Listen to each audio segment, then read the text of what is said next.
Message du ministre des Affaires religieuses, du culte et des coutumes à l'occasion de la fête de Noël. La communauté chrétienne du Mali, à l'instar de ses homologues du monde entier, s'apprête à célébrer l'événement demain lundi. Dans son adresse, Dr Mamadou Koné félicite les chrétiens pour leur implication dans la recherche de la stabilité au Mali à travers des prières. Faciliter l'accès des pays du Sahel à l'océan Atlantique, une aspiration du roi Mohamed VI. Pour parler de la faisabilité de cette initiative, Marrakech vient d'abriter une réunion ministérielle. Le Mali était représenté par le ministre Abdoulaye Diop en charge des affaires étrangères. L'intérêt des pays du Sahel vis-à-vis de cette volonté dans ce journal. Fin d'année, un moment propice pour certains couples de sceller leur union devant l'officier d'état civil. Ici à Bamako, cette préférence de plus en plus embrassée par les couples n'est pas sans conséquence. Le constat de Boubacar Kanouté et Toumani Diabaté ce dimanche 24 décembre 2023 au cours de cette édition. Avec moi sur ce plateau comme invité, le ministre de la Jeunesse, Abdul Kassim Ibrahim Fomba. Avec lui, il sera question des états généraux de la jeunesse organisés par son département et qui ont été bien sûr sanctionnés par plus de 200 recommandations. Nous sommes heureux de vous compter parmi nous. Bonsoir à vous, merci et bienvenue dans ce journal. D'abord, la communauté chrétienne célèbre demain Noël. À cette occasion, nous vous livrons le message du président de la transition ainsi libellé. À l'occasion de la célébration de la fête de la Nativité, je tiens à adresser mes vœux de bonheur, de prospérité, de pardon et de tolérance à toute la communauté chrétienne du Mali. En ces jours de réjouissance, mais surtout de souvenirs pour les fidèles chrétiens, j'invite les Maliennes et les Maliens à se pardonner tout en se donnant la main pour un Mali pacifié et stable. Joyeux Noël, rempli de paix, d'amour et de bonheur, signé le président de la transition, le colonel Assimi Goïta. Message du ministre des Affaires religieuses, du culte et des coutumes à l'occasion de la fête de Noël. La communauté chrétienne du Mali, à l'instar de ses homologues du monde entier, s'apprête à célébrer l'événement demain lundi. Dans son adresse, Dr Mamadou Koné félicite les chrétiens pour leur implication dans la recherche de la stabilité au Mali à travers des prières. Il leur demande de persévérer dans ce sens pour le rayonnement du pays. Des propos recueillis par Fademba Keïta. Je voudrais à cette occasion merveilleuse vous demander de célébrer la fête de Noël 2023 en reconnaissance à Dieu pour la libération d'une partie de notre pays, Kidal, et pour tous les résultats déjà engagés dans la bataille contre les forces du mal. Je vous invite toujours à persévérer dans la prière afin que notre Maliba reste indivisible et prospère. Prions le Tout-Puissant pour que la célébration de Noël 2023 profite davantage les Maliennes et les Maliens dans la foi, l'espérance et la charité, et surtout les inciter à marcher ensemble, pas à pas, main dans la main, dans un esprit de pardon mutuel et de réconciliation. Jésus-Christ, Prince de la paix, a toujours prôné le message de la paix, d'amour du prochain et de miséricorde de notre pays. Maliba a plus que jamais besoin de cette paix, telle que ça a été exigé par le Prince de la paix, Jésus. Joyeuse fête de Noël. Que la paix de Dieu soit avec nous. Puisse la commémoration de la venue au monde de notre prophète Jésus ranime à nous tous le feu de la foi, de l'amour. La fête de Noël ou la naissance de Jésus-Christ, c'est aussi l'occasion pour les responsables des communautés évangéliques, protestantes et catholiques d'adresser leurs vœux de paix, de prospérité, et surtout de stabilité et de réussite aux autorités de la transition et surtout à l'armée qui est en train de poursuivre son combat pour l'intégrité territoriale. Synthèse des messages avec notre reporter Fademba Keïta. Une nouvelle ère sonne pour la communauté chrétienne. Des ténèbres jaillit la lumière. Un sauveur nous est né dans un pays sous occupation romaine. Jésus-Christ de Nazareth, né de la Vierge Marie. Pour le délégué général de l'AGMPM, Et le cardinal Jean Zerbo, cet anniversaire est celui de l'approfondissement de notre foi, d'engagement chrétien, de confession des péchés et davantage d'actes miséricordieux à poser. Nous prions vraiment pour les vœux les meilleurs pour chacun qui croit que Jésus-Christ s'est incarné en chair, venu vers nous pour nous accorder le salut ineffable et éternel. Et pour que cela puisse réussir auprès de Dieu, nous croyons que chacun doit être conscient de tout ce qu'il a commis comme crime ou iniquité ou péché ou mal ou faute et être humble pour le confesser devant Dieu pour que Dieu le lui pardonne au nom de Jésus-Christ. Dieu ne cesse de visiter son peuple à travers les nombreux événements de la vie. Si certains ont vécu des moments difficiles au cours de l'année écoulée, nous avons tous des motifs pour dire merci au Seigneur en cette fête de la nativité du Christ. Rendons-lui donc la grâce pour les dons qu'il a accordés à nos familles et à chacun de nous. Au niveau de l'Église famille au Mali, 2 événements retiennent particulièrement mon attention.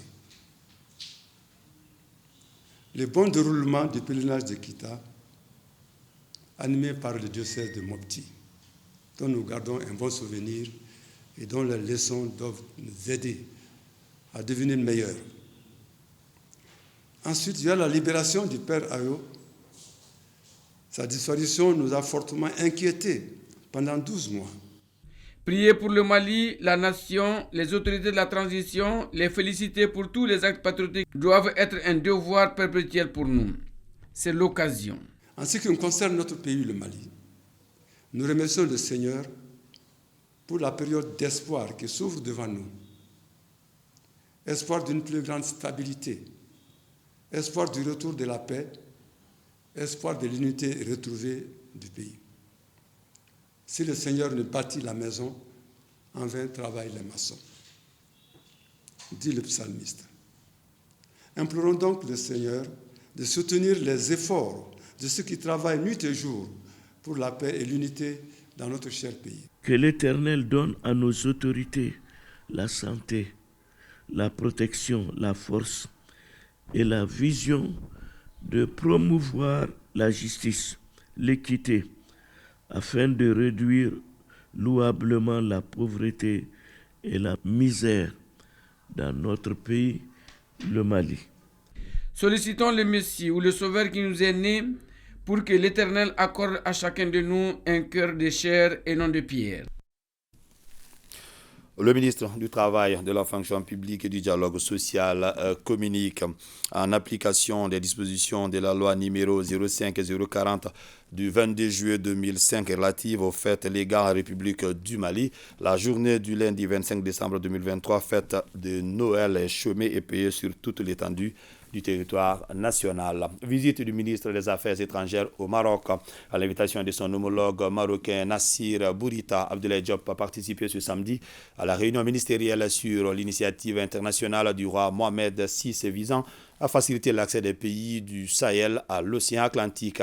Si elle est mise en œuvre, cette initiative devra permettre au Mali, au Burkina Faso, au Niger et au Tchad d'utiliser les infrastructures routières, portuaires et ferroviaires du Maroc. Envoyés spéciaux à Marrakech, Chaka Konaté et Djeli Merandjabate. L'initiative internationale du roi Mohamed VI du Maroc consiste à favoriser l'accès des États du Sahel à l'océan Atlantique. Les ministres des Affaires étrangères du Mali, du Burkina Faso et du Niger se sont réunis à Marrakech avec leur homologue marocain Nassir Bourita pour échanger sur cette initiative annoncée par les souverains marocains à l'occasion du 48e anniversaire de la Marche verte. Le Maroc veut ainsi renforcer l'intégration et la coopération régionale, la transformation structurelle des économies de ces pays. Il est prêt à mettre à leur disposition ces infrastructures routières, portières et ferroviaires pour soutenir cette initiative qui est bien appréciée par le Mali. En tant que pays enclavé, naturellement, nous avons manifesté notre intérêt de venir ici sur la base des directives de son Excellence le colonel Assimi Goïta, président de la transition chef de l'État, qui nous a autorisé à prendre part à cette rencontre. Donc je disais que pour un pays enclavé comme le Mali, nous avons manifesté notre intérêt à venir écouter et comprendre la dynamique, les contours de cette initiative. Mais pour nous, pays enclavés, nous nous situons aussi dans le cadre de l'Alliance des États du Sahel. Comme vous le savez, dans le cadre de l'Alliance des États du Sahel, il y a un important volet développement économique. Et au sein de ce volet, il y a un pilier important qui touche au développement des infrastructures structurantes au niveau de la région, dont des infrastructures de transport.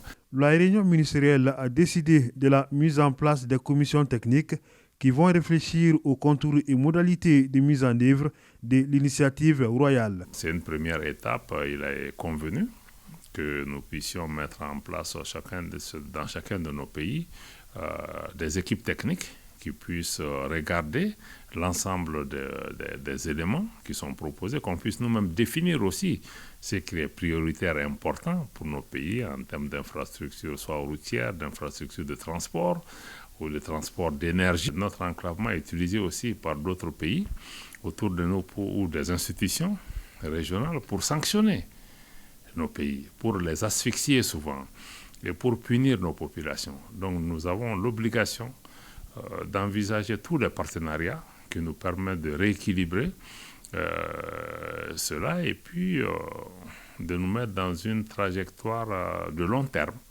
pour pouvoir faire en sorte que nos productions que nous souhaitons soient transformées localement puissent être écoulées et facilement et que nous puissions aussi importer des marchandises en ayant plusieurs alternatives. Dans le communiqué final qui a sanctionné les travaux, les pays du Sahel saluent la pertinence de cette initiative à laquelle ils adhèrent d'ailleurs. Pour le ministre marocain Nassir Bourita, elle est la promesse d'un tournant stratégique pour le Maroc et les pays sahéliens. Selon lui, le roi Mohamed VI propose de repenser le paradigme et de construire ensemble des solutions créatives et courageuses pour le développement des pays du Sahel. Les ministres des Affaires étrangères du Burkina Faso et du Niger fondent beaucoup d'espoir sur l'initiative du roi Mohamed VI. Comme annoncé tout à l'heure, cette initiative permettra l'accès des pays du Sahel à l'océan Atlantique. Ils l'ont dit à la rencontre avec le ministre marocain des Affaires étrangères. Les temps forts de leur discours avec nos envoyés spéciaux, Chaka Konaté et Djeli Maranjabate. En rencontrant ses homologues du Mali, du Burkina Faso et du Niger, le ministre marocain des Affaires étrangères Nasser Bourita voulait leur expliquer le pourquoi de l'initiative du roi Mohamed VI qui veut favoriser l'accès des pays du Sahel à l'océan Atlantique. Il s'agit là d'une promesse stratégique pour nos pays. Pourquoi le Sahel et pourquoi le Maroc? Nous aurions pu nous contenter d'un « parce que c'est vous et parce que c'est nous », comme disait Montaigne en définissant l'amitié. Mais il y a tant d'autres raisons, substantielles et pragmatiques, qui font de l'initiative de Sa Majesté le roi Mohamed VI la promesse d'un tournant stratégique pour nos pays. La première de ces raisons est la tradition de coopération, d'entraide et de solidarité qui a toujours existé entre le Maroc, les souverains du Maroc et les pays du Sahel. C'est que les défis du Sahel sont aussi les nôtres au Maroc, par les lois du voisinage, du bon voisinage, du voisinage loyal et du vieux voisinage. Cette initiative procède de la volonté du Maroc de promouvoir le développement du continent africain en général et de l'espace sahélien en particulier. C'est ce qui ressort des interventions des ministres burkinabés et nigériens qui apportent leur soutien au projet. Nous fondons l'espoir que cette initiative royale offrira de réelles opportunités d'exploitation et de transformation, de commercialisation de nos ressources, l'accélération de la connectivité régionale et des flux commerciaux pour la prospérité partagée du Maroc et des pays du Sahel. Le Burkina Faso, pour sa part, accueille favorablement toute initiative visant à transformer sa continentalité en atout. Cette initiative est une alternative qui s'articule parfaitement à l'ambition des États du Sahel de valoriser leurs énormes potentialités en minimisant le poids de l'enclavement à travers une politique d'intégration infrastructurelle efficace et porteuse de croissance. L'initiative du roi Mohamed VI en faveur des pays du Sahel est ainsi lancée. Il s'agit maintenant de poser des actes concrets pour sa réalisation. C'est à quoi vont s'atteler les équipes techniques du Maroc et des pays du Sahel.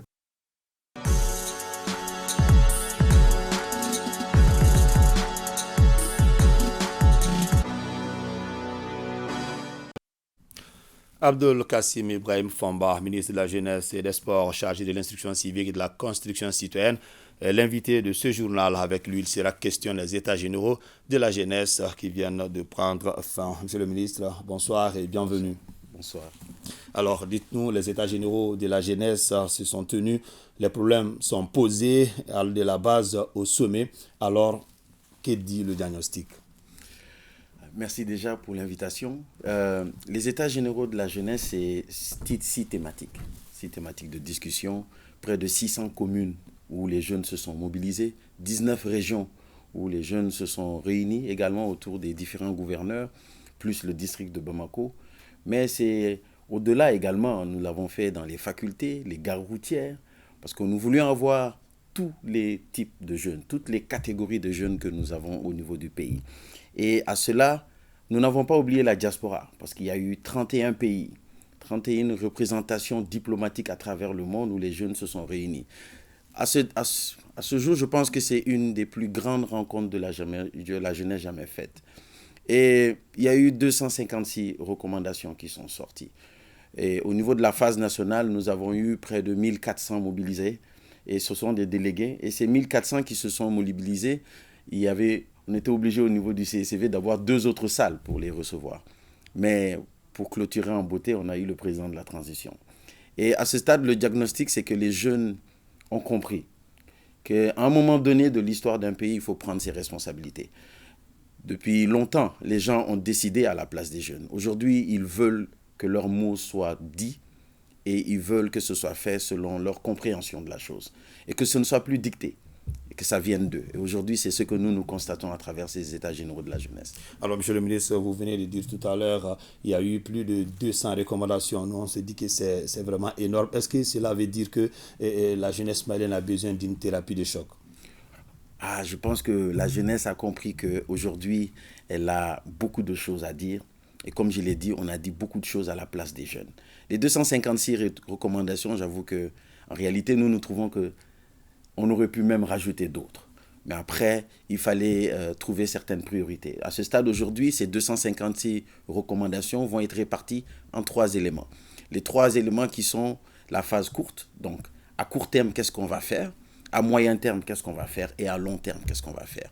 Et avec cette nouvelle orientation demandée par le président de la transition, nous allons pouvoir très, très rapidement, selon les instructions du président, aller dans la mise en œuvre. Rapidement, est-ce qu'on peut avoir au moins 2 recommandations qui... Alors, la toute première recommandation qui est quand même très intéressante, c'est d'avoir un cadre d'échange entre le chef de l'État et la jeunesse. Vous savez, aujourd'hui, le président de la transition incarne un certain espoir que les jeunes ont. Il se voit en lui. Parce que déjà, lui-même, il l'a déclaré, il est jeune, et s'il échoue, c'est toute la jeunesse qui échoue. Et à ce stade-là, les jeunes s'identifient à lui. Et c'est un modèle pour eux. Donc, ils veulent avoir des cadres d'échange pour pouvoir discuter de leurs problèmes. Un deuxième cas qui est important, ça c'est par rapport aux organisations de jeunesse, surtout la fêtière. À ce stade aujourd'hui, les jeunes veulent avoir une fêtière beaucoup plus forte, beaucoup plus présente. Et ça, ce sont des recommandations qui sont très importantes pour nous et nous allons prendre les dispositions dans ce sens-là. Alors, monsieur le ministre, les jeunes du Mali ont eu l'honneur de bien sûr recevoir le président de la transition lors de la cérémonie de clôture. Le président qui s'engage à renouveler son engagement pour une jeunesse forte et épanouie. Alors, quelle garantie vous donnez que les résolutions de ces assises ne seront pas rangées dans les tiroirs ? Je pense que ces assises, ces états généraux plutôt vont être mis en œuvre très très bientôt. Pour ne pas dire dès la semaine prochaine, les mesures vont être prises. Je pense qu'elles vont être présentées au président de la transition et vous allez immédiatement remarquer que la mise en œuvre va tout de suite commencer. Je pense qu'il y a déjà un cadre à mettre en place. C'est ce cadre qui va aider justement à faire le suivi de la mise en œuvre de ces recommandations. Et je peux vous dire, les jeunes sont prêts. Les jeunes sont prêts, ils l'ont montré. Je pense que vous étiez tous témoins de cela. Les jeunes ont démontré qu'aujourd'hui, ils ont une certaine fierté, une certaine position à prendre par rapport à l'évolution et au développement du pays. Et ils veulent assumer leur poste. Ils ne veulent plus certaines instrumentalisation derrière. Ils veulent eux-mêmes être les acteurs de leur propre avenir. Et je pense qu'aujourd'hui, avec ces recommandations, il y a beaucoup de choses qui vont changer au niveau de la jeunesse. Il y a assez de choses à la fois. Brièvement, est-ce que vous avez les moyens de votre politique? Je pense que les jeunes, les départements, les autorités, oui, les moyens sont là. Pourquoi? Parce que déjà, la première chose et la plus importante, c'est d'avoir la volonté politique. Je pense que nous sommes tous témoins. Le président lui-même a pris des engagements. La deuxième chose, c'est que notre département, là maintenant, nous avons reçu des instructions très claires. Le président, dans sa déclaration, a donné beaucoup de pistes dans ce sens-là et ces instructions sont assez claires pour nous. Je pense que depuis hier, j'ai déjà demandé à tous mes collaborateurs déjà de commencer à répondre à certaines des instructions. Et la troisième chose qui est extrêmement importante aussi, c'est que tous ces jeunes à travers le pays, aujourd'hui, sont prêts. Ils l'ont démontré, ils l'ont dit. Et il y a un point important. Nous avons eu près de 700 rapports. C'est-à-dire que dans la mise en œuvre des recommandations, nous allons même pouvoir pousser jusqu'à aller sur des recommandations spécifiques selon les localités. Okay. Et ça, c'est un point qui est extrêmement important aujourd'hui. Votre mot de la fin, M. le ministre. Le mot de la fin, c'est qu'à ce stade aujourd'hui, je vais demander aux jeunes de rêver grand. De rêver grand et de rêver loin. Aujourd'hui, ils ont besoin à se projeter. Pas seulement ce qu'on va faire aujourd'hui, mais qu'est-ce qu'on peut poser comme acte pour eux, leur avenir. Ça, c'est extrêmement important. Une dernière chose importante. Vous savez, dans la salle, nous avons eu la présence des jeunes vivant dans la rue. C'est inédit. Ils nous ont appelés pour dire, nous aussi, nous faisons partie des jeunes. Nous voulons être là le jour de la rencontre. Et ils étaient là. Ils étaient en nombre, comme tout le monde était en vert, jaune, rouge. Donc, pour le mot de la fin, nous demandons aux jeunes que nous sommes disposés. Nous sommes prêts, le département est là pour eux. Et je le dis, je le répète tout le temps, je suis là, je suis l'ambassadeur des jeunes dans le gouvernement. Merci beaucoup. Merci. Merci beaucoup, monsieur le ministre Abdoul Kassim Ibrahim Fomba, ministre de la Jeunesse et des Sports, chargé de l'instruction civique et de la construction citoyenne. Merci. Merci beaucoup. La 6e édition du Salon de l'enfance de Bamako Seba a été lancée hier samedi par le ministre de la Promotion de la Femme, de l'Enfant et de la Famille. L'édition 2023 est placée sous le thème « Un environnement protecteur pour nos enfants, une responsabilité partagée ». Sorana Kamiso. La 6e édition du Salon de l'enfance de Bamako Seba mobilise les tout-petits venus des différentes régions et ceux de la communauté africaine vivant au Mali. Cet espace sert non seulement de brassage mais aussi d'apprentissage et de divertissement pour les enfants. Nous attendons pratiquement 5000 visiteurs pour la durée du salon, soit 1000 personnes par jour, dont 70% seront les enfants, filles et garçons. Les 30% c'est les adultes. Et les activités commencent le matin par un réveil musculaire, les panels, les ateliers. Dans l'après-midi, c'est les activités artistiques et culturelles. La nuit, c'est les veillées culturelles. Permettez-moi ici de remercier votre département pour toutes les actions en faveur de la promotion des droits de l'enfant, pour l'organisation d'une telle activité inclusive, respectueuse de l'environnement et qui est par la même occasion une opportunité de renforcement des connaissances des enfants sur leurs droits, de brassage et de découverte. Le Salon de l'enfance est une tribune qui permet aux participants de plaider pour la protection et la promotion de leurs droits. Le curseur est surtout mis sur des questions qui les préoccupent essentiellement. Cette rencontre est plus qu'importante pour nous les enfants. C'est aussi et surtout un moment pour nous, enfants, de pouvoir apprendre plus et renforcer nos connaissances sur les thématiques nous concernant. Permettez-moi en tant que porte-parole de tous les enfants du Mali de vous signaler une situation très alarmante. Nous avons l'école Djigia Kalanso, une école des enfants sourds-muets qui fait face à plusieurs difficultés. L'un des droits fondamentaux de ces enfants, à savoir l'éducation, éminancé. Ces enfants sont très intelligents et ils font face à un manque de classes et de matériel. Toutes les revendications ici prononcées sont nobles car il s'agit de la cause de l'enfant pour laquelle les autorités du Mali ne cessent de se battre. Pour les enfants sourds-muets particulièrement, le message est entendu et nous veillerons à ce que des dispositions soient prises pour les mettre dans des conditions un peu plus appropriées. Le salon de l'enfant de Bamako, dont le thème est un environnement protecteur pour nos enfants, une responsabilité partagée, vise essentiellement à contribuer à l'amélioration d'un environnement protecteur pour tous les enfants.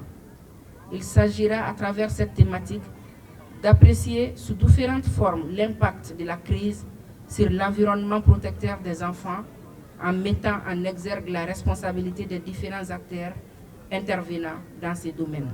Le rendez-vous annuel a été marqué par un défilé des enfants venus des régions et du district de Bamako. Leurs camarades de la communauté africaine vivant au Mali ont également étalé leur savoir-faire. Tous ont été émerveillés par les prestations des marionnistes. Fin d'année, un moment propice pour certains couples de sceller leur union devant l'officier d'état civil ici à Bamako. Cette préférence de plus en plus embrassée par les couples n'est pas sans conséquence. Suivant ce constat de Boubacar Kanouté et Toumani Diabaté, fait ce dimanche 24 décembre 2023 ici à Bamako. Les dimanches à Bamako, c'est le jour de mariage, chantait Amadou et Mariam. Un moment de joie et de convivialité pour les mariés. Ce dimanche 24 décembre, le spectacle est tout simplement désolant. Jugez-en. Nous sommes bien au monument de la Colombe, en face de la cité administrative. Les voies d'accès obstruées, difficile de circuler. Ce convoi que vous voyez a mis environ une trentaine de minutes pour parcourir une distance de moins d'1 kilomètre. Que dire des autres véhicules ordinaires? Les usagers prennent tout simplement leur mal en patience et interpellent les autorités à prendre à bras le corps cette situation. Le vrai embouteillage même, c'est ceux qui font les mariages là. La route là est coupée en même temps, tu vois le bas là, tout est coupé. Il n'y a pas d'accès, donc on est obligé de passer par là. Il faut qu'on parvienne d'abord à faire quitter les voitures qui sont sur l'échangeur là. Ceux qui font le mariage là, il faut qu'on évacue ça d'abord. Après, pour le ministère là, ça c'est un autre cas. Pourquoi ça? C'est pas normal vraiment. En ce qui concerne l'autorité, il faut qu'ils mettent un peu d'ordre, sinon le public s'en fiche. Ici, les tourtereaux Koulibaly, malgré la joie immense qui les anime, trouvent incongrue cette cacophonie. Je suis très ravi. C'est un jour mémorable pour moi, car fonder un foyer est le souci de tout homme.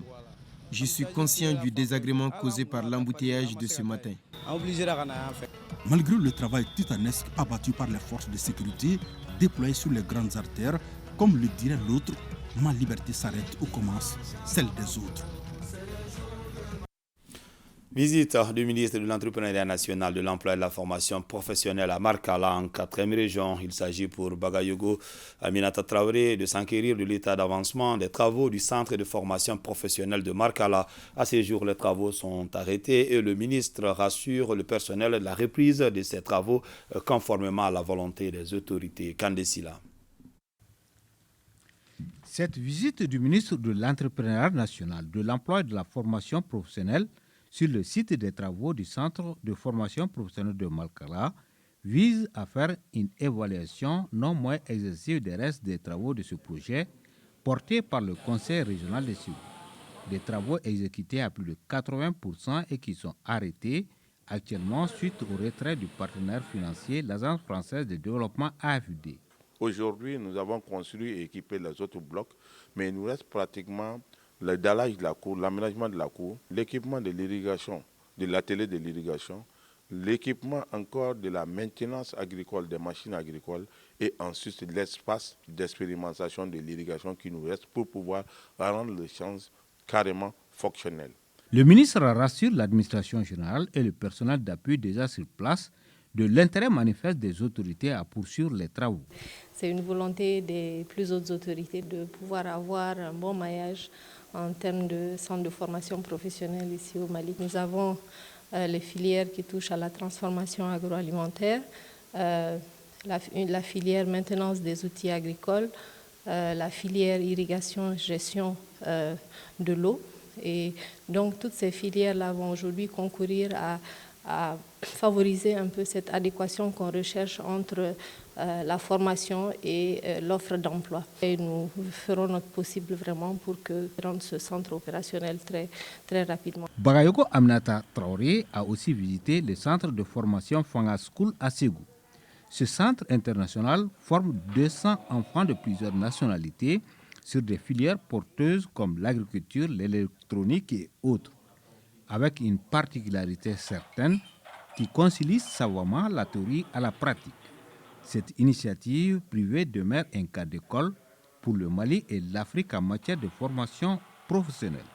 Le séjour du ministre à Ségou a pris fin par une visite de courtoisie aux notabilités. Voir de près les conditions de travail des agents des services relevant de son département et les infrastructures d'assainissement de la ville. C'est l'objectif de la visite de terrain que le ministre de l'Environnement, de l'Assainissement et du Développement durable vient d'effectuer à Sikasso en marge du lancement officiel des activités de la Journée internationale des migrants 2023. Sekou Konaté. À Sikasso, dans le cadre du lancement de la Journée internationale des migrants qui a pour thème 2023 mobilité humaine et changement climatique, le ministre Samaké a saisi l'occasion pour visiter la décharge finale de la ville et la station de traitement des boues de vidange. Sur ces deux sites, le ministre a pu apprécier les efforts faits et les difficultés auxquelles les unités sont confrontées et qui ont pour nom la vétusté des moyens roulants, bennes, pelles chargeuses et autres machines pour la décharge finale. Quant à la station de traitement des boues de vidange, son opérationnalisation est prévue pour très bientôt. Désormais, avec cette nouvelle station qui sera opérationnelle bientôt, Sikasso disposera d'une unité de traitement des boues de vidange et à l'issue du traitement, nous aurons de l'eau qui peut être réutilisée pour arroser la production de l'engrais organique, mais aussi nous aurons la production de boue aussi qui peut être utilisée pour alimenter la fabrication d'engrais, mais qui peut être utilisée directement aussi pour, enrichir les champs ou à d'autres fins. Auparavant, le ministre Samaké avait visité les services relevant de son département. De la Direction régionale des eaux et forêts à la Direction régionale de l'assainissement, du contrôle des pollutions et nuisances, le chef du département a pu constater les conditions de travail des agents, recueillir les difficultés que connaissent ces directions et apporter des réponses aux préoccupations soulevées, comme l'insuffisance de personnel, le manque de moyens matériels, entre autres. Et nous avons pris note des difficultés auxquelles ils sont confrontés. Et nous allons travailler, Inch'Allah, dans les jours prochains pour essayer de résorber au fur et à mesure. Au niveau de la direction régionale de l'assainissement, j'ai trouvé aussi un personnel motivé, bien organisé et vraiment qui est attelé à la mission qui a été dévolue au service. La visite des sites de reboisement a mis fin à cette visite de terrain à Sikasso. Nous restons en troisième région pour parler des recommandations qui ont sanctionné la Journée internationale des migrants célébrée dans la localité. Parmi ces recommandations, on retient l'application de l'approche des précautions face aux problèmes touchant l'environnement, la mise au point de la diffusion des technologies respectueuses de l'environnement. Moustapha Doumbia. L'édition 2023 de la Journée internationale des migrants est marquée par des panels de haut niveau sur les enjeux liés au changement climatique et aux migrations. Des panels animés par le ministre de l'Environnement, de l'Assainissement et du Développement durable, les ministres des Maliens établis à l'extérieur et de l'intégration africaine et les représentants de l'OIM au Mali. L'ancien ministre Yaya Sangaré assure la modération. Après des échanges et des discussions sur tous les contours de la migration et des changements climatiques, les participants ont formulé 39 recommandations. Appliquer l'approche de précaution face aux problèmes touchant l'environnement. 2. Prendre les initiatives tendant à promouvoir une plus grande responsabilité en matière d'environnement. 3. Favoriser la mise au point et la diffusion des technologies respectueuses de l'environnement. 4. Travailler dans une dynamique commune au niveau africain pour faire face aux défis des changements climatiques. 5. Développer une culture de changement de comportement vis-à-vis de l'environnement. Nous avons pris bonne note des recommandations qui ont été lues par le rapporteur et l'OIM s'engage à accompagner la mise en œuvre de ces recommandations. La Journée internationale des migrants 2023 a pour thème mobilité humaine et changement climatique.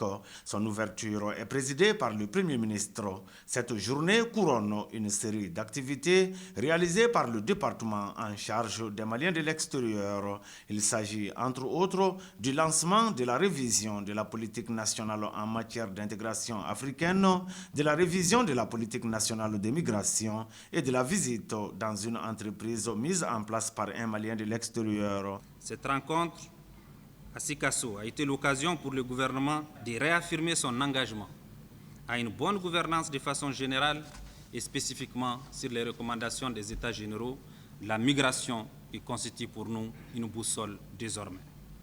Le ministre a enfin félicité la chef de l'exécutif régional pour la réussite de l'organisation des différentes activités réalisées durant la semaine.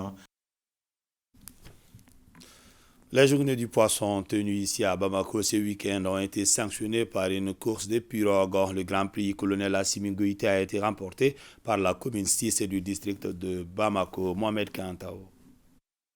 Espace d'information, de sensibilisation et de promotion du sous-secteur poisson, la deuxième édition des journées poissons a regroupé des participants venus de toutes les communes de Bamako et de l'intérieur du pays. Une quarantaine de stands ont été aménagés pour la circonstance à travers des centaines d'exposants. L'événement est organisé par le ministère de l'Élevage et de la Pêche en partenariat avec l'interprofession Poisson et la communauté Bozo. Notre fierté a été grande car nous avons sollicité l'institutionnalisation de cet événement. La réponse du Premier ministre, chef du gouvernement, a été rapide. Dans son discours d'ouverture, qui a chargé le ministre de faire les formalités liées à cette institutionnalisation, cette décision est en parfaite adéquation avec notre ambition de pérenniser ces journées du poisson du Mali. Ces 3 jours dédiés aux poissons nous ont permis de présenter les potentialités de la filière poisson, d'échanger sur les perspectives et contraintes en amont comme en aval de la filière poisson au Mali et de tracer des pistes d'action pertinentes afin de donner à la filière poisson du Mali le rôle substantiel qu'elle doit jouer dans l'économie du pays tout en assurant la sécurité alimentaire et nutritionnelle du pays. Le clou de l'événement a été la course des pirogues sur le fleuve Djoliba. 11 équipes composées chacune de 33 pirogues se sont adonnées à une course effrénée. Habillés en couleur nationale et encouragés par leurs supporters, les concurrents font la course aux 3 prix mis en jeu. Finalement, c'est la commune 6 du district de Bamako qui s'est taillé la part du lion avec 500 000 francs CFA plus un drapeau. Le deuxième prix, 300 000 francs CFA, est revenu à Koulikoro et le troisième prix d'une enveloppe de 200 000 francs CFA est remis à Sélingué dans la région de Sikasso. Chaque équipe bénéficie de 50 000 francs CFA comme prix d'encouragement. Nous sommes très heureux d'avoir remporté le premier prix. Nous avons vraiment préparé cette compétition. Surtout que moi, je suis à ma première participation. Je remercie le ministère de l'Élevage et de la Pêche pour son initiative ainsi que tout le gouvernement. Remerciant toutes les équipes ayant participé à la course de pirogues pour leur engagement au nom de la cohésion sociale, le ministre en charge de la Pêche réitère sa volonté à soutenir le sous-secteur pêche dans notre pays. La Fondation Soumaïla Cissé pour l'espoir et l'excellence a récompensé hier samedi les lauréats de la 3e édition de son prix de l'excellence. Les gagnants de cette année ont été choisis parmi les élèves de la région de Mopti après Tombouctou et Bamako. Mamadou Fane. La culture de l'excellence, seule garantie pour un avenir meilleur. Et c'est cette excellence qui est célébrée ces jours pour la 3e année consécutive par la Fondation Soumaïla Cissé pour l'espoir et l'excellence. La cérémonie de remise des prix aux meilleurs élèves du diplôme d'études fondamentales fait partie des rendez-vous annuels très importants pour la Fondation Soumaïla Cissé pour l'espoir et l'excellence. Cette rencontre est la fête du mérite et de l'excellence. Elle m'offre aussi l'agréable occasion de nous retrouver encore une fois avec la communauté éducative pour célébrer l'excellence. C'est donc les élèves ayant réussi les meilleures performances, de la constance, de la détermination, de l'engagement dans les études qui ont été récompensés. Le choix de cette année a porté sur 3 élèves de la région de Mopti et la première nationale au DEF qui ont reçu des enveloppes symboliques et des ordinateurs. Au nom de tous les royaux, pour exprimer notre profonde gratitude envers la Fondation Soumaïla Cissé pour avoir organisé cette cérémonie de remise de prix, pour récompenser les meilleurs et cultiver l'excellence. Je tenais aussi à encourager mes très chers camarades à persévérer dans les études pour le développement de notre très cher pays, le Mali. Il n'y a pas de pays qui avance sans des ressources humaines de qualité. Les jeunes que nous célébrons ce matin nous donnent des raisons d'espérer. Ces jeunes sont notre avenir. Ancien ministre, ancien président de la commission de l'IMOA, Soumaïla Cissé a de son vivant toujours mis l'accent sur l'excellence à travers l'éducation, la formation et un engagement personnel. La 3e édition du prix d'excellence de la fondation qui porte son nom est une manière de perpétuer ses idéaux.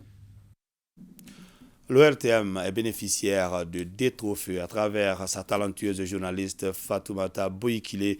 Elle est lauréate du 2e prix de la 8e édition du concours d'excellence en production médiatique et sur les droits en santé reproductive, catégorie radio. Également, elle se classe première dans la catégorie télé du concours Write tous les meilleurs articles de presse sur la malnutrition. Focus sur la coqueluche Fatoumata Bouyikile avec Papa Edra et Akone. 15 heures, le soleil est encore là, un temps humide et chaud en cette période de fin d'hivernage, comme c'est toujours le cas au mois de septembre à Bamako. Derrière cette production qui a séduit les membres du jury, se cache cette frêle silhouette. 27 ans, Fatoumata Bouyikile fait partie de la nouvelle crème de journalistes qui émerveille par ses reportages. Sur sa table désormais, 2 trophées qu'elle décroche dans sa jeune carrière. Pour la 8e édition du concours d'excellence de production médiatique sur les droits sexuels, santé de la reproduction, planification familiale, elle propose l'histoire de Tigida, une jeune mariée qui en 3 ans est victime d'une inconvénance urinaire à cause du refus de son mari de pouvoir adopter des méthodes de planification familiale. Ainsi, dans la catégorie radio, sur 100 participants venus de plusieurs pays, Bouyikile remporte le 2e prix.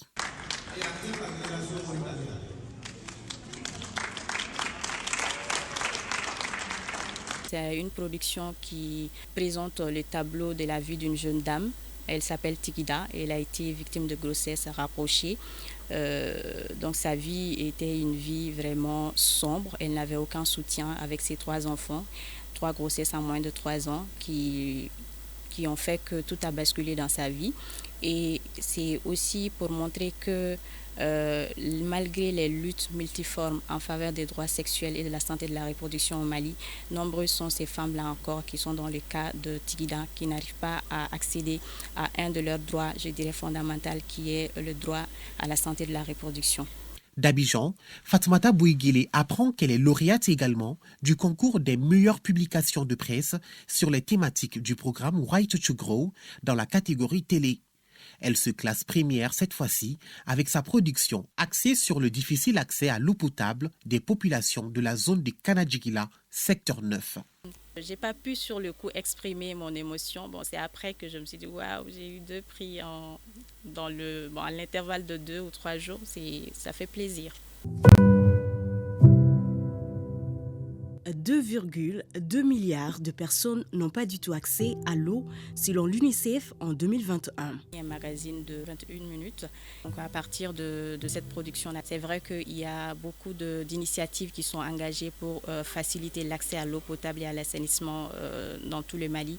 Mais jusqu'au jour d'aujourd'hui, il y a encore 5 à 6 millions de Maliens qui n'ont pas accès à l'eau potable, dont la population de Kanadjigila, secteur 9. 2 distinctions. Une fierté pour elle et pour le compte de la maison mère. Cela dénote de la rigueur et le sérieux que la lauréate incarne. Recevoir des prix comme ça, c'est des responsabilités. Ça va me pousser davantage à faire des productions de qualité, à m'améliorer, à surtout continuer à apprendre parce que je sais que le métier de journalisme, c'est un métier qui est vraiment complexe. La coqueluche du paysage médiatique s'impose ainsi parmi les siens, par ses productions audiovisuelles. Grand honneur. J'ai même dit au directeur de la télé si on pouvait avoir les images, mais malheureusement c'était un élément radio. C'est tellement bien produit et j'ai suggéré que ça soit un exemple pour tous les autres. Je le rappelle chaque fois que je passe mon nom partout, je passe, je dis des premiers exemples sur Bouyguilé. Son produit, si on devait le présenter ici, je crois que ça allait avoir la même description, sinon plus. Je crois que c'est vraiment bien mérité. Un concours en dehors du Mali avec un prix. Vraiment, c'est une fierté pour nous. En tant que directeur général, moi, je vous encourage vivement.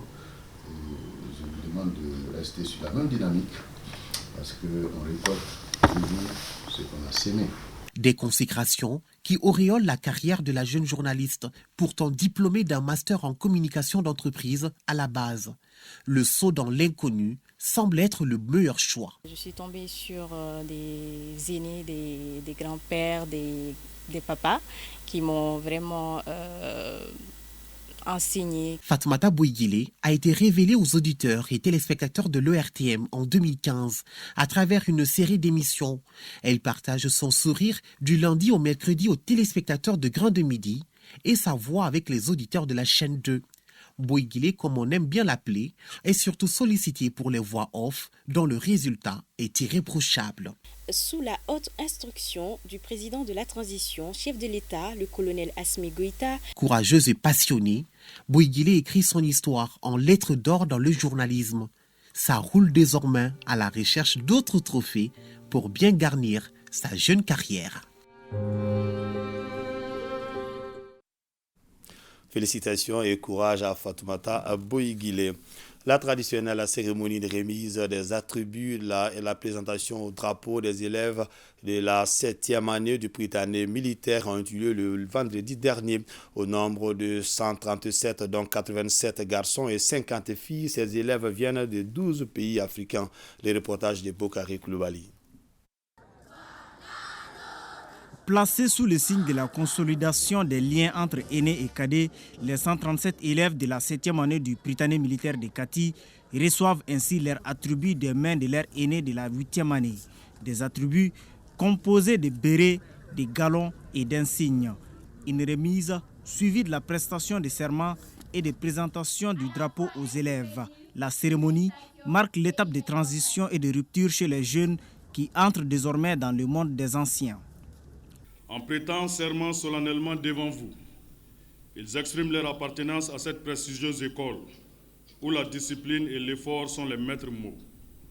Ils feront sienne notre devise « S'instruire pour servir », ce qui les contraint à l'abnégation et au travail soigné. Et ensemble, ils cheminent désormais vers un destin commun, la réussite. Cette remise d'attributs a un cachet particulier avec notamment la création d'un système de parrainage dénommé Parrain des 40 ans.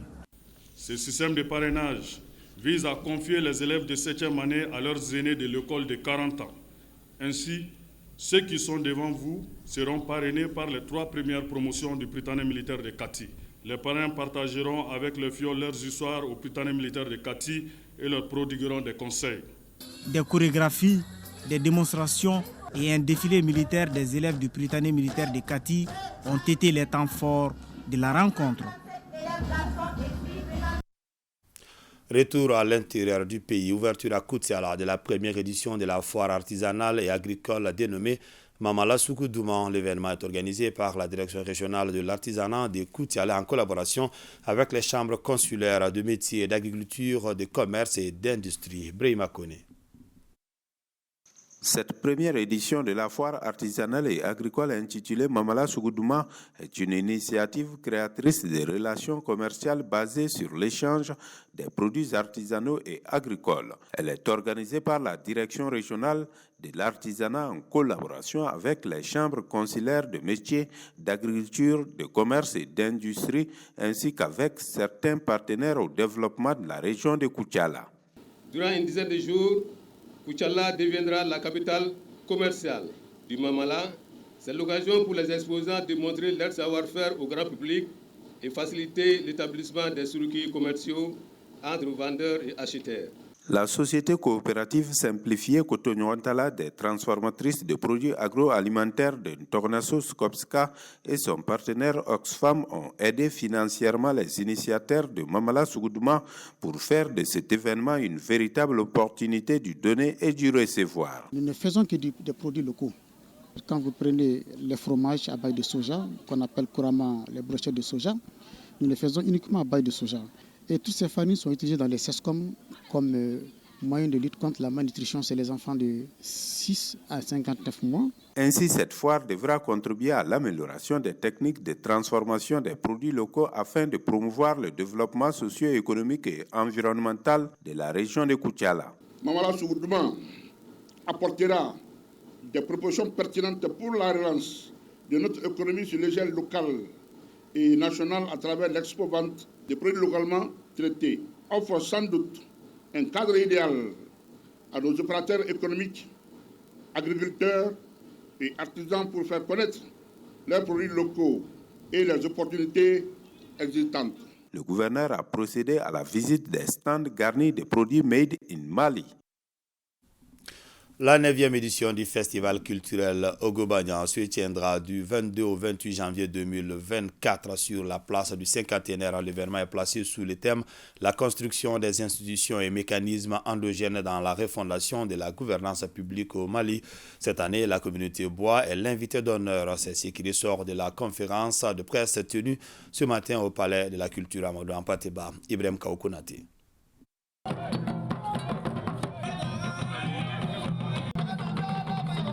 Démarré en 2016, le Festival culturel Ogobagnan est une initiative de l'association Guina Dogon qui vise à faire la promotion des cultures du Mali.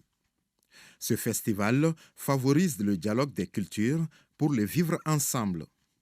À travers l'organisation du Festival culturel Ogobagnan en 2024, Guina Dogon et ses partenaires visent à asseoir un concept événementiel mobilisateur de communautés culturelles autour de la thématique suivante: la contribution des institutions et mécanismes endogènes dans la refondation de la gouvernance publique au Mali. Ce grand rendez-vous du donner et de recevoir permet à chaque communauté de s'exprimer. Cette année, la communauté bois est la communauté invitée d'honneur. Parmi ce peuple, tout le monde doit se retrouver dans la communauté Beau. Et donc nous avons prévu, en tout cas artistiquement, de donner tout ce que nous avons dans notre terroir pour aussi marquer notre présence et notre représentativité pendant ce festival. Ce festival est désormais inscrit dans le répertoire culturel du Mali. C'est l'une des plus grandes manifestations culturelles de notre pays. Donc le département, comme à l'accoutumée, accompagne réellement ce grand festival et notre appui ne fera jamais défaut. Le festival Ogobagnan, c'est toute une semaine d'activités sur la place du cinquantenaire. Au programme, des soirées de cohésion sociale, une foire d'exposition avec les artisans du Mali et de la sous-région, des conférences débats et des concerts géants. Le grain de vieux de l'auteur et écrivain Mahamadou Issa Samaké vient de paraître dans ce roman de 120 pages.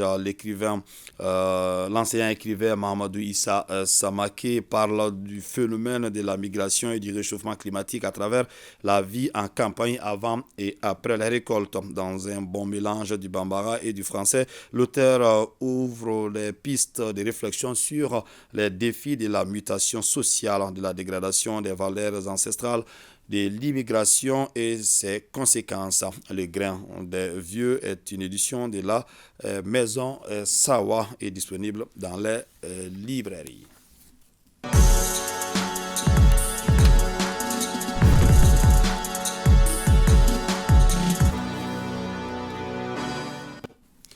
À présent, la page sport, c'est avec vous, Abdul Karim Kaba. Bonsoir. Bonsoir, Fesseni Tunkara.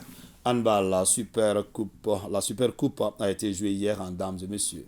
Doté du trophée Marcel Dacko, cette Super Coupe annonce l'ouverture de la saison 2024. Eh bien, cette Super Coupe a été remportée donc en dames par l'AS Police et sur les messieurs par l'USFAS. En dames, l'AS Police a disposé du centre omnisport de Missabougou COM 27-25 et en homme, l'USFAS a battu 26-22 les Siki de Kaye. Le reportage est signé Salif Ouedrago. Ce coup d'envoi du ministre en charge des sports lance officiellement la saison sportive 2023-2024 de handball. L'AS Police de Jaune Vertu et le centre omnisport de Missabougou COM, avec la volonté de débuter la campagne sportive sur de bonnes notes, se donnent à fond. Les joueuses dans les deux camps maintiennent le suspense total et se rendent coup pour coup. Résultat à la mi-temps 19 pour l'AS Police. En deuxième période, l'AS Police, bien que acculée, s'en sort bien et s'impose 27-25. Au niveau des hommes, une belle empoignade entre l'USFAS championne en titre et le Sigi de Kaye, détentrice de la Coupe du Mali. Mal en point physiquement, les visiteurs craquent et laissent filer les militaires qui s'imposent au finish 26-22. Voir ici que l'USFAS, aussi bien que la police, a remporté cette victoire montre vraiment la détermination des femmes à remporter la victoire sur tous les terrains. Les responsables en charge de la discipline se disent satisfaits du dénouement de la Super Coupe Marcel Dacko. Nous avons voulu lancer notre saison à travers cette belle fête et c'est de bon augure pour la saison qui s'annonce. Le handball est en train de pleinement jouer son rôle par rapport à la promotion de sa propre discipline à travers sa fédération. Et ça, c'est un premier sentiment de satisfaction parce que ça, c'est vraiment ce que nous demandons à toutes les fédérations, d'être vraiment là pour leur discipline et d'aider aussi ceux qui font partie des fédérations à les pousser à monter. Et ça, c'est vraiment quelque chose que nous constatons avec plaisir au niveau du handball. Au niveau des récompenses, plusieurs personnalités ont été distinguées. Les meilleurs joueurs sont primés. Le centre omnisport de Missabougou COM et le Sigi de Kaye repartent avec la médaille d'argent plus une enveloppe symbolique. Les porteurs d'uniformes se partagent la médaille d'or plus une enveloppe symbolique. Volleyball Abdul Karim Kabal du championnat national a démarré aujourd'hui. Tout à fait, la compétition a démarré aujourd'hui dans la salle Abdallah Mamana Aïdra du 26 mars de Rimadio et dans la salle de l'INGS. La compétition regroupe toutes les équipes régionales plus celles des districts de Bamako en dames et messieurs. Eh bien, pour plus de détails, écoutons le président de la Fédération malienne de volleyball, Abdraman Dambélé. Le championnat national du Mali, en hommes et en dames. Et cette année, on va le coupler avec la Coupe du Mali. Donc immédiatement, les 4 premiers du championnat vont être tirés au sort pour pouvoir jouer les demi-finales et la finale de la Coupe du Mali. Nous avons l'habitude d'expérimenter cette formule parce que tout simplement, nos athlètes pour la plupart sont des élèves et étudiants. Donc nous profitons des vacances pour organiser la Coupe du Mali et le championnat et la Coupe du Mali. Cette année, ça se passe relativement bien. Nous avons la présence de toutes les ligues, plus les équipes de Bamako qui sont venues pour participer à ce championnat. Le championnat, pour un départ, on voit que le niveau est relativement bon par rapport à l'année dernière, c'est ce que nous souhaitons. Et cette année, nous avons la particularité d'avoir une nouvelle région, c'est la nouvelle région de San, qui est venu en hommes et en dames. C'est très très réconfortant et c'est ce que nous avons pris comme politique dès le début de notre mandat, faire de telle sorte à ce que le volleyball aille au-delà de Bamako et au-delà des ligues habituelles. Donc en marge de ces championnats couplés à la Coupe du Mali, nous allons faire le Conseil national électif. Donc un nouveau bureau va être mis en place, mais rassurez-vous, ça va être un bureau qui va être mis en place dans de très très bonnes conditions. Inch'Allah, c'est ce que nous espérons. Le volleyball, jusqu'à preuve du contraire, arrive à résister à beaucoup de choses et c'est une famille. La compétition se poursuivra jusqu'au 30 décembre prochain dans la salle Abdelhamane Aïdra du 26 mars et dans la salle de l'INGS. Merci à Abdul Karim Kaba pour toutes ces informations. Merci bien, Fassane Tunkara. Le monde de la communication et celui des arts et de la culture en deuil. Amadou Konaté vient de nous quitter. De Bourem comme animateur de jeunesse à Koulouba en charge de la communication, en passant par la direction régionale de la jeunesse, des sports, des arts, de la culture de Gao, l'ORTM, le ministère de la culture et la primature. Amadou Konaté fut maître de son succès par ses propres actions et ses propres choix. Focus sur l'homme avec Alpha Maïga.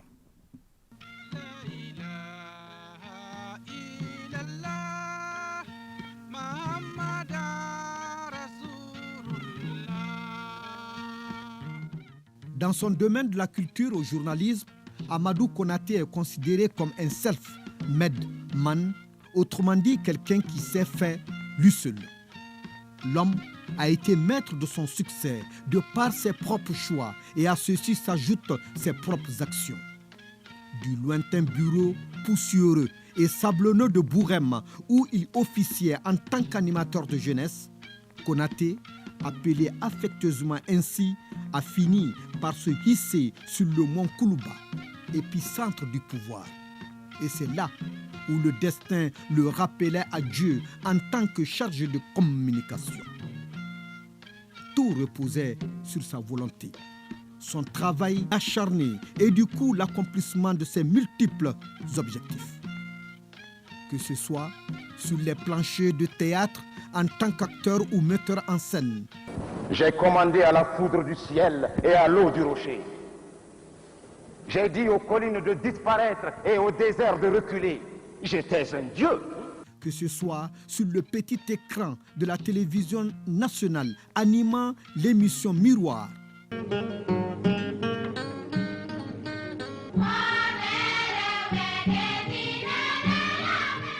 Ou que ce soit dans l'animation du département de la culture, CAI Biennale 2008, Sikasso, Biennale du cinquantenaire 2010, à la primature.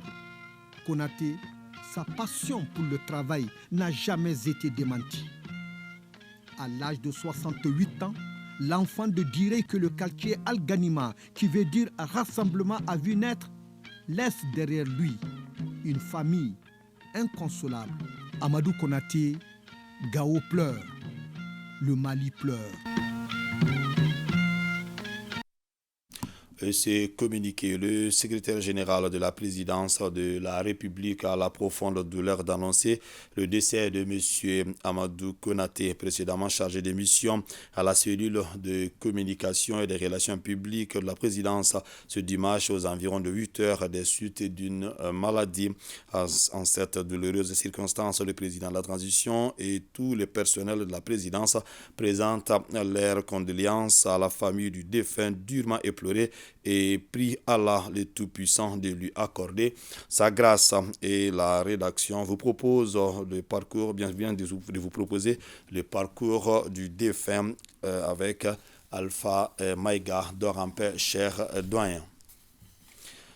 À suivre, question d'actualité dans nos programmes ce soir. Après ce journal, le thème porte sur les violences basées sur les genres. Les cas se multiplient au Mali. Une émission initiée par l'ORTM en collaboration avec les associations Arafd et Difarof. Un débat animé par Marc Koulibaly et ses invités en langue bamanankan dans le cadre des 16 jours d'activisme. C'est donc la fin de ce journal. Merci de l'avoir suivi. Que le bon Dieu nous assiste.